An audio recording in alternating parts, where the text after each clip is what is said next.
একটা কথা সবসময় মনে রেখো, তোমার স্বামীর যদি তুমি শখের নারী না হও, তুমি হাজার কিছু করলেও তার জন্য তুমি 100 বছর তার পিছনে যদি সময় লস করো, তোমার জীবন যদি শেষ করে ফেলো, কখনোই তুমি তাকে পাবা না। কখনোই তার সাথে তোমার জীবনের কোনো পূর্ণতা আসবে না, কারণ তুমি তো তার শখের নারী না। আর যে তার শখের নারী, সে 1000 মাইল দূরে থাকলেও সে তাকে আগলে রাখবে। তো সব কিছুই ভেবে চিন্তেই করতে হয়। আসলে কি, আমরা মেয়েরা সব পারি না। আমরা সামাজিকতার দিকে তাকিয়ে, বাচ্চাদের দিকে তাকিয়ে কি করি, বছরের পর বছর, বছরের পর বছর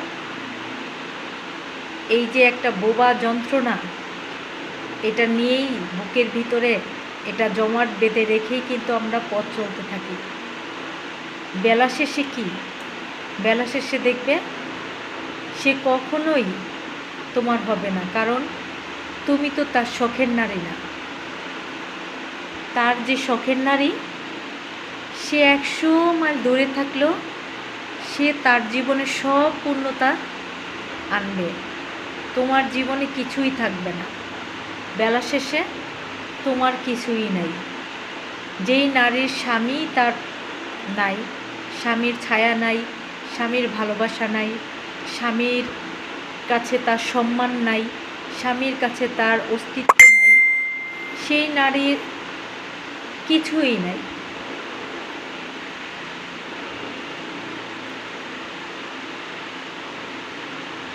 আসলে এইভাবে কিন্তু প্রতিটা ঘরে ঘরেই মেয়েরা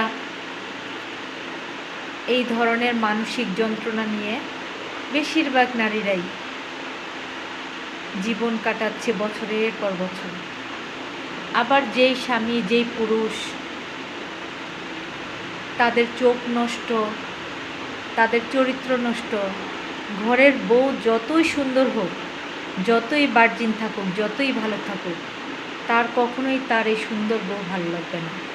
সে প্রতিদিনই নতুন নতুন নষ্ট নারীদের পিছনে সে দৌড়াবে, কারণ নষ্ট নারীদের কাছে যা পায় ঘরের বউয়ের কাছে তো তা পাবে না, কারণ তার বউ তো আর ঘরের বাইরের নষ্ট নারী না। আর নষ্ট নারীরা সবসময় ঘরে, রাস্তার নারীরা সবসময় ঘরে রাজরানী হয়ে থাকে। এটাই হলো বাস্তবতা। সবাই ভালো থাকো। আল্লাহ হাফেজ।